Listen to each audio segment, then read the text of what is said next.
இனிய தமிழ் நெஞ்சங்களுக்கு தமிழ் வணக்கம். திருக்குறள் 2வது அதிகாரம் வான் சிறப்பு. குறள் 1. வான் நின்று உலகம் வழங்கி வருதலால்தான் அமிழ்தம் என்றுணரற் பாற்று. உரிய காலத்தில் இடைவிடாது மழை பெய்வதால்தான் உலகம் நிலை பெற்று வருகிறது. அதனால் மழையே அமிழ்தம் எனலாம். வான் நின்று உலகம் வழங்கி வருதலால் தான் அமிழ்தம் என்றுணரற் பாற்று.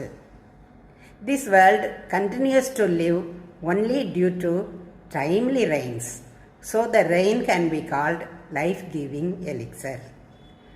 வான் நின்று உலகம் வழங்கி வருதலால் தான் அமிழ்தம் என்றுணரற் பாற்று. நன்றி.